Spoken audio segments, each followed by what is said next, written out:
Hello, this is Francine Houston from the Artists in You, and we are back with our guest, Carolyn Coleman. Would you like to introduce yourself to the audience? Yes, I am Carolyn Coleman. Um, and I guess we connected with 365. Is that where we connected? Yes. Okay, Mhm. absolutely. Okay. Is that the only book you have written, or like that's your first anthology, or you have other books as well? Oh, I have others as well. Would you like for me to name those? Oh, sure, sure. Okay. The first one, the first anthology I was in was The Breaking Point When Life Requires a Shift. And that was composed by Dr. Paulette Harper. And the latest anthology, which is Joy 365, and the one prior to that was She Said Yes to Herself Unapologetically, Mhm. and the visionary was Chanel Wesley. Okay. Um. And I've What? also written some fiction. Oh, okay. hmm Can you name those? Yeah, it's the Gentry series. It's five-part series. It really started out being one book, but Mhm. one led to two. And it really, the central character is Gentry, and it's about her and her friends and how they go from college, meeting in high school and college, and just transitioning through life. And they do life together, whether they are in the same state or not, they remain with this bond of friendship. So, what compels you to join the anthologies? It's like, is it the the topic, or? Well, the first anthology, I really had never participated, so I didn't understand the concept.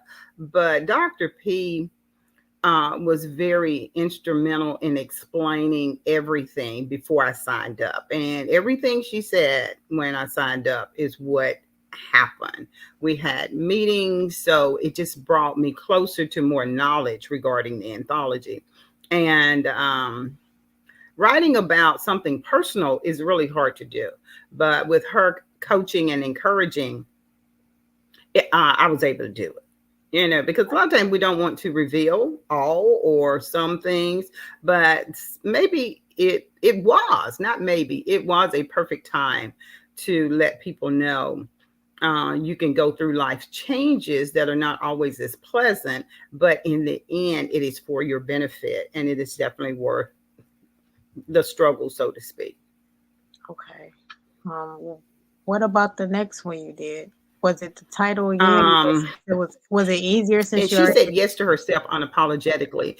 As women, a lot of times we put ourselves on the back burner because we're putting our husbands first, our children, our parents, and, cousins, friends, whoever is calling on us. We put everybody first but ourselves. But sometimes you have to say no to them or not at this time.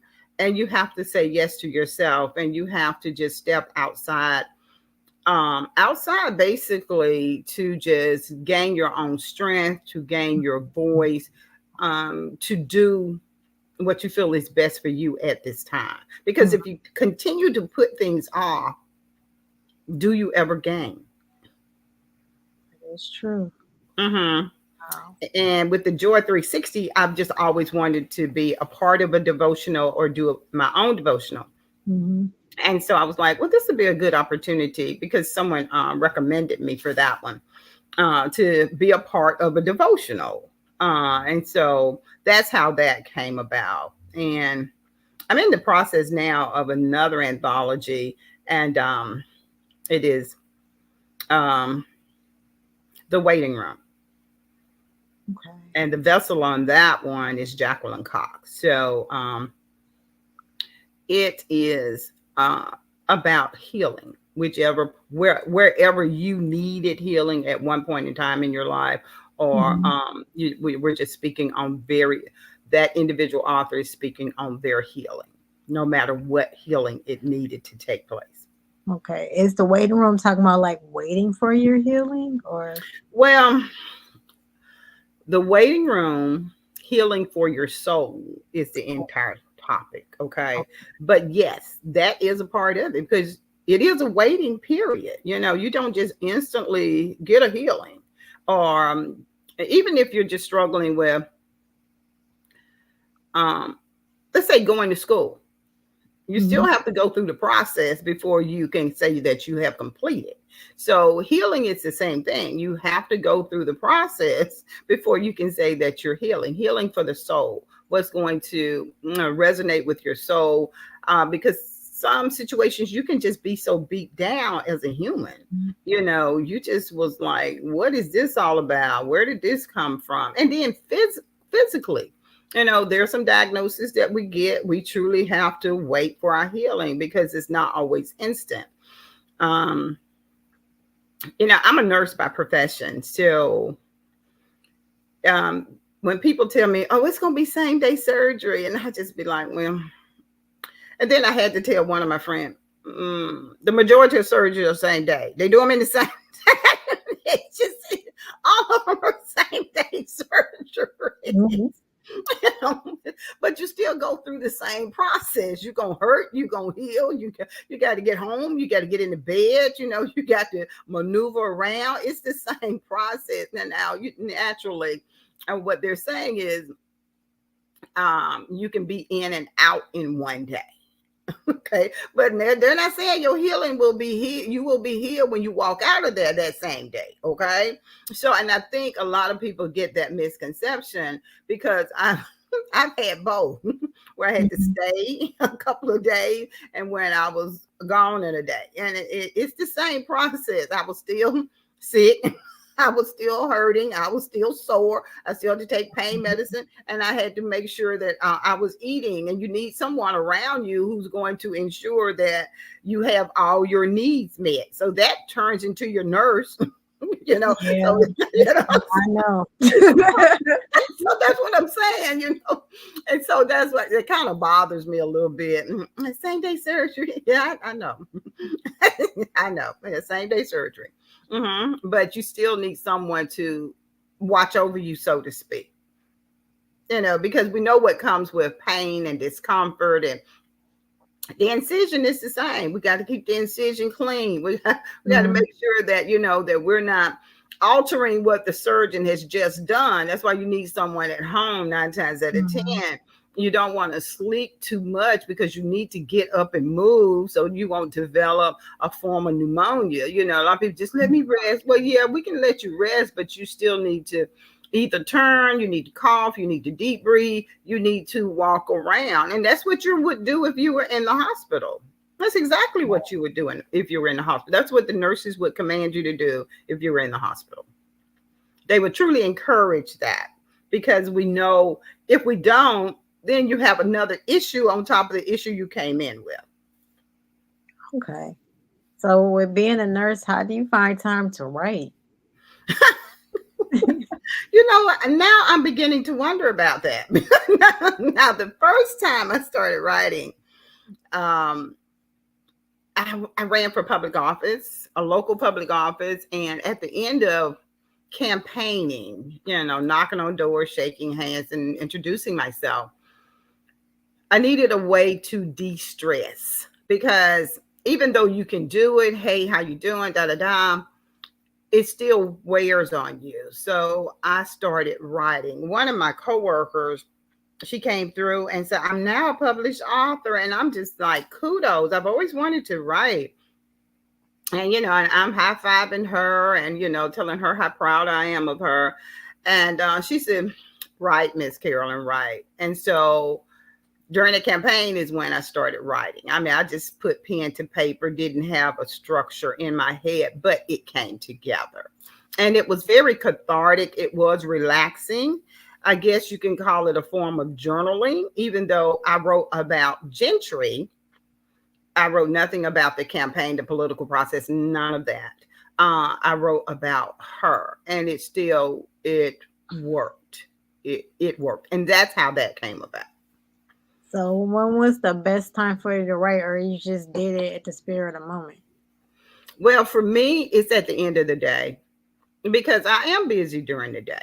So it is best at the end of the day. Now, thought may come in my head, and I'm getting better, or I'm trying to get better at when a thought comes in, I'll just write it down on a piece of paper or something like that.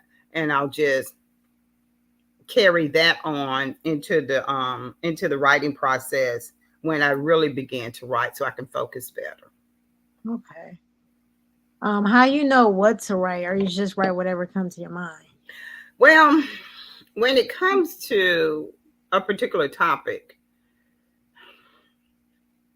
you really have to think about it and pray about it, because you know some now when it's fiction you can make it whatever you want it to be, in my humble opinion. Okay, and then you go back and tweak it, because it's a rough draft. You know, it's going to be a rough draft until you say I think this is a finished product. So but when you have assignments such as the waiting room, such as the breaking point, such as Joy 360, those are specific topics that you need to write toward. So that kind of puts you in that mindset. And I just really kind of pray that mine is in alignment with what they have going on. That makes sense? Yeah, it makes sense. How long does it take you to write a book? So like your series that you did, the fictional series, how long did it take you to write it? Well, like I said, it didn't turn out to be a series. I thought it would be one and done. And then I kind of left it hanging. And then it just, so many thoughts kept coming into my mind about what I could put in. So I started the second one, which is the reentry of Gentry. And just kind of catapult off the first one, brought new things, new characters into the second one. So I didn't have a time frame. I mean, I wasn't rushed or encouraged to put it out. But the people who purchased the first two were saying, you left us hanging. I said, well, I wasn't sure if I was going to write anything else. And they said, well, you need to, because we want to know more about her. And so I was like, okay. So that's how the third one came about. And the fourth one, I was at a book fair and I had two friends at my table. And one of them said, since Gentry is every woman, she's all, she's everything woman. Why don't you write about how the friends came together? And I was like, oh, that's great. So that's when Gentry's Circle of Friends came about. Okay. Mm-hmm. And by me being a nurse, I had to write something about nursing. So the fifth one is the stethoscope is for more than listening.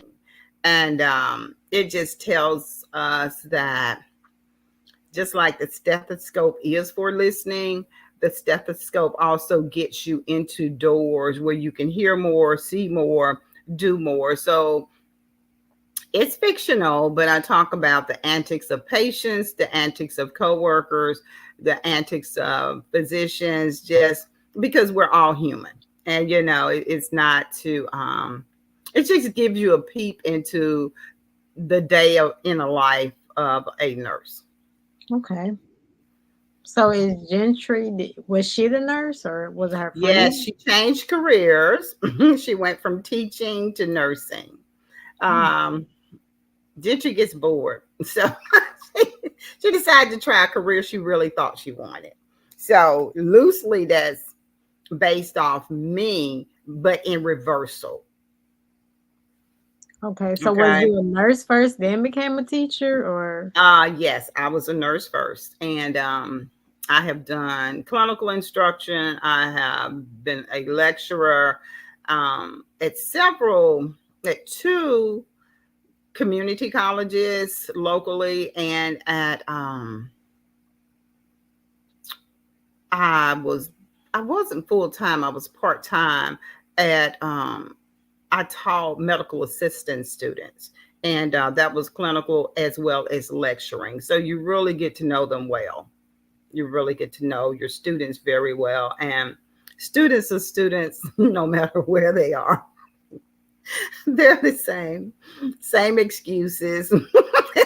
You're funny, So you have to, not only are you teaching, but you're mentoring, and you're teaching them about not just medical, but professionalism. You have to teach about professionalism, and I have taught in underserved educational outlet, and it was a lot of teaching about being professional, how to talk, basically, check your attitude at the door, leave it in the car, because these people aren't going to put up with that. So, yes, you are learning, and you're gaining knowledge, but you still have to pass your certification.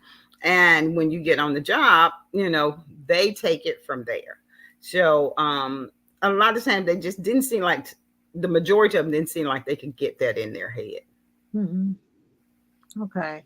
They when it came to teaching or nursing, did they ever have like an internship or something so they can learn how to be professional? Well, they did. They all have that, whether it's an internship, whether it's preceptor, whatever you want to call it.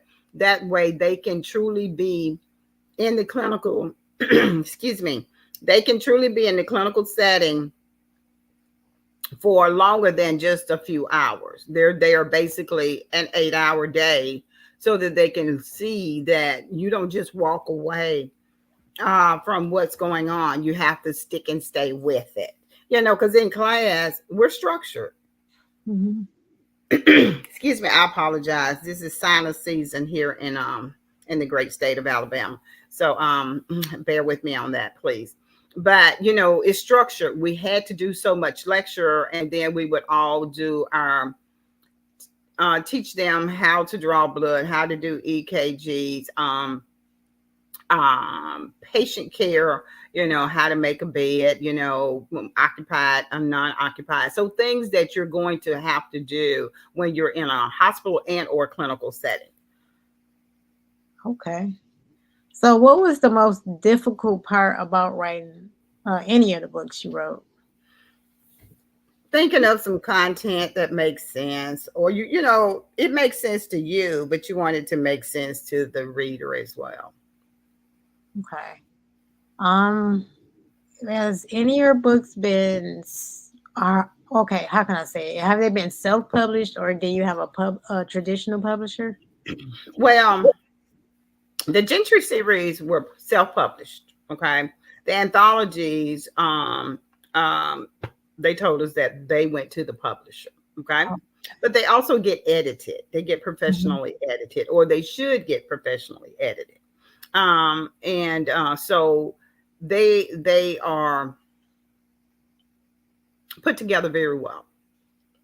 Now you can self-publish with the Gentry series. It has been, but I'm getting her repurposed. I want some more about her. I want the true grit of her to come out. So I'm getting that kind of repurpose. Are you getting new covers? Or are you rewriting it? I think a little bit of both. A little Okay. bit of both. I'm in that process right now. I've been toiling about it and thinking about it and praying about it. So I do have a publisher that's going to assist me with that. Okay. Okay. What is the most important advice you would give a first-time author? Go with your heart. I know. Don't be persuaded. And in our minds, we're like, oh, I don't know if anybody will like this. Well, that's not the purpose of you writing the book. The writing of your book is to get your work out. That's your work. These are your thoughts, be it poetry. If you want to be a part of an anthology, yes, that's fine. But if you want to write your own, be it fiction, be it a memoir, it's yours. You have to own it as soon as you decide to start writing it. Don't let it just sit on the shelf. Get it published, so that the world will know about you. Because how will they know if you don't put it out? That's true. Yeah. I mean, you have to get it out. And I'm sure it's a lot of unfinished work laying on a lot of people's tables or their bookshelf that they just haven't done. And Mhm. I say that because I have a friend, she's been writing for a very long time, off and on, but she hasn't compiled it. And then when she thinks of it, she adds other things, which is fine. It is her life, it is her testimony. That is Mhm. what she does. And I just tell her, continue to write, continue to write. Okay. I think you might have already answered this because the question is when you first realized you want to be a writer. It seemed like you was talking about when you was running for office, a local. No, I wanted to be a writer years ago. I've always wanted to write. And then some of the best stories probably have come from my work environments, wherever I have Mhm. been employed, because you can't make this stuff up, is what I tell people. So I've always wanted to be a writer, even as a teenager. But life happens. You finish high school, you go to college, all that is put on the back burner. So it came back. I would go around the hospital because I was a case manager at the time. And I would say, I'm going to put this on a book because nobody's going to ever believe this. And I said, who wants chapter two? And they would all start laughing. They were like, I'll take a chapter. I have something to say. But it never came to fruition. But I've always said, truth is stranger. Hey, the phrase, truth is stranger than fiction, it is correct. Because I had to get your book. Then. It sounded interesting. I'm just saying. The things you think people wouldn't do, oh, they do that plus. Especially, and I can only speak from a nursing perspective and as a teacher, as an instructor, the things people come up with, you're like, are you kidding me now? Because when I was in college, I never would have thought to do some of the things or act some of the way that the students act. And we're not talking about a certain age range because when you're in college, you have a varied age range. You have your new graduates from high school and you have people going into second careers or, they're tired of their career and they want to move up and they don't realize it's work, and it's responsibility. And your instructor is not going to say, okay, is your assignment ready for the day? They're going to give you that syllabus. And, you encourage them to read the syllabus. You go over the syllabus at the beginning of the first day of classes. So it's not like it's a surprise, and then some came asking something always going to come up, but you're going to have to take that ding if it's not here on time. You're going to have to take it, so, and they don't want to take the ding, but in life, we're going to have to take that ding. We're going to have to, because you have to be responsible for yourself. So that's part of it. It's like I say, truth is stranger than fiction. So, what are your favorite books to read?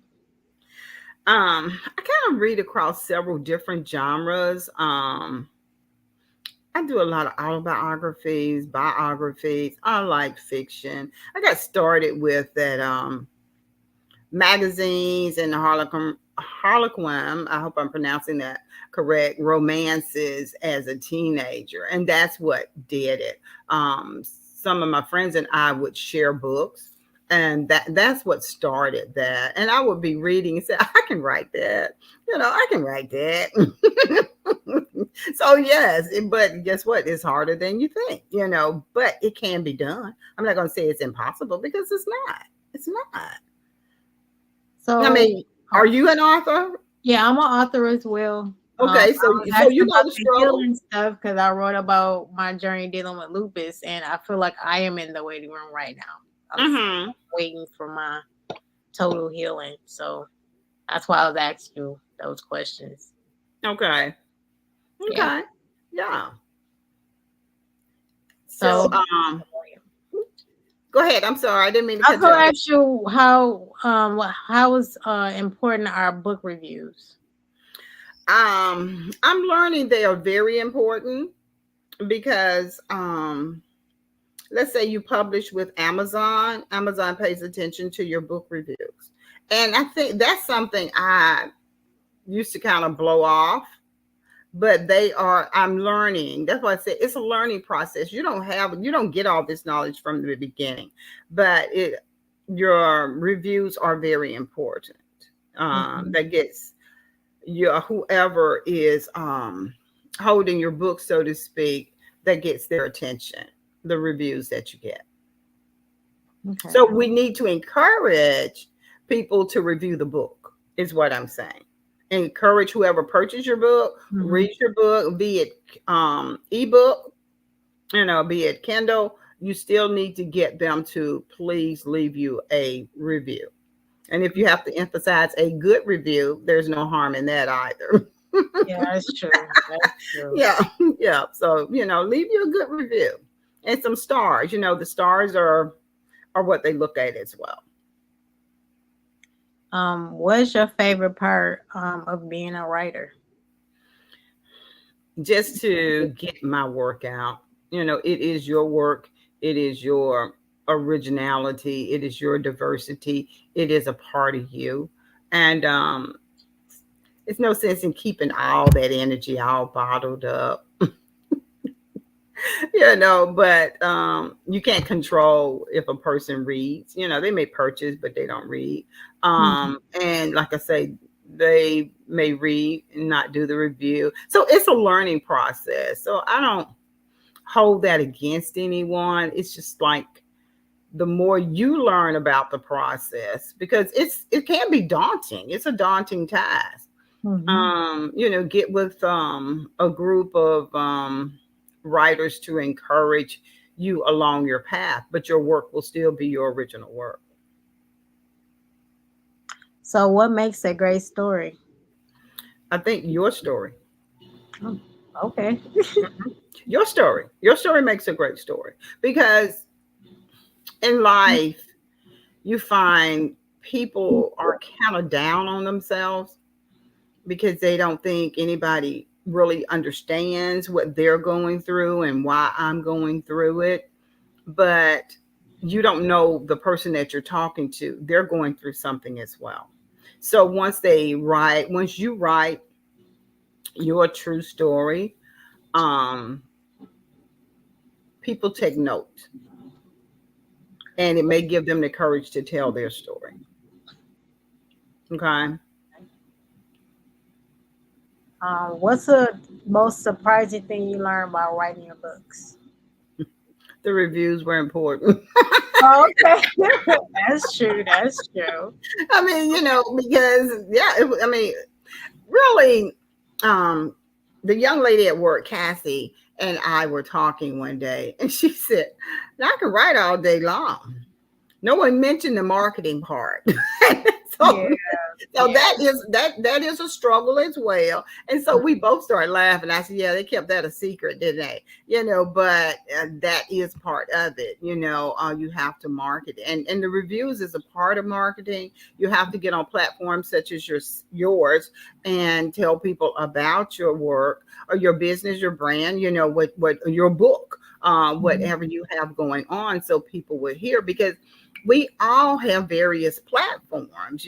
I have a podcast as well. Okay. So, and I like to invite authors, and I can't leave out healthcare. I still want to do education on healthcare as well, because people need to know about various aspects of health. I mean, I don't do anatomy and physiology classes, but I get either a person that's an expert in, let's say, billing, an Mhm. expert in performing MRIs, someone who has had their lupus journey, Mhm. things of that nature, whatever journey they have been on, or someone who just knows about lung disease. Mhm. So it's a plethora of people out here that you can glean that information from, who they're willing to give you 30, 45 minutes of their time to talk about their personal cancer journey. So yes, I mean, yes, so I've had some really good guests come on. I mean, I've interviewed the director of our public library, and it was a really good interview. And he was excited about it, and so was I. So I just wanted a platform where authors and people in the healthcare industry could have to speak to my audience. Okay. Okay. Where can we get your books at? We can get, you can purchase my books from my website, and it's cpwbookshelf.com. And my podcasts are Gentry's Journey. Okay. Okay. Well, thank you for coming on the show. I would like, hopefully, you can, I don't know, if you want to come back, you just let me know. But it was nice having you on here, and I will see you next week to the audience. Goodbye now. Thank you for having me. I do appreciate it. I have enjoyed it.